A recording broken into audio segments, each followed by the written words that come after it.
Samantala, mas pinaigting pa ng pamahalaan ang kampanya nito laban sa korupsyon. Ito ay sa pamamagitan ng Memorandum of Agreement na nilagdaan ng Pangulo at ng Ombudsman kahapon. Yan ang balitang hatid ni Elena Luna. Makasaysayan para sa kampanya ng Administrasyong Aquino laban sa korupsyon ang naging paglagda ng dalawang pangunahing ahensya ng pamahalaan sa Memorandum of Agreement. Nagkasundo ang Office of the President at Office of the Ombudsman na ipatupad ang mga mekanismo ng United Nations Convention Against Corruption at ng Integrity Management Program.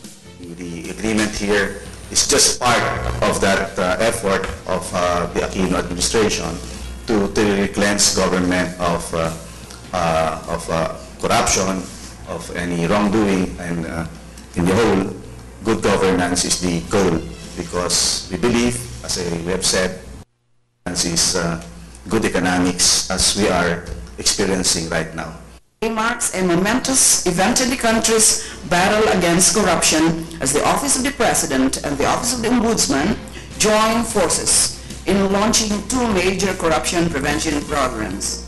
This unprecedented Memorandum of Agreement is one of the more significant steps towards the realization of constitutional maxim that public office is a public trust, as correspondingly bannered by the administration's pursuit of daang matuwid. Ang UN Convention Against Corruption ay itinuturing na kauna-unahang legally binding international anti-corruption instrument.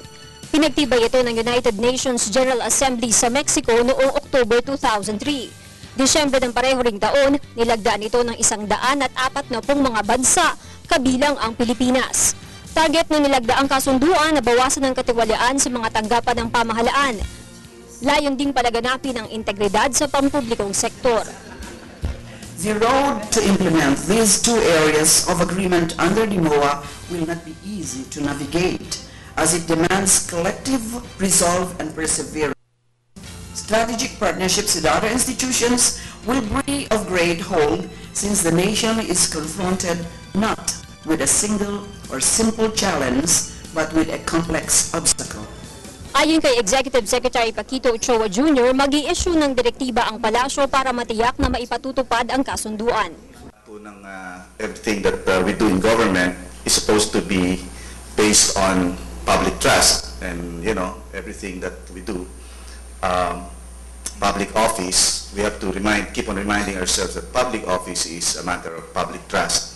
And I think that's where everything else flow from, such that in the performance of our duties, that confidence that the public has given us is very sacred and very solemn, that any small or minor deviation from that would be really a mortal sin.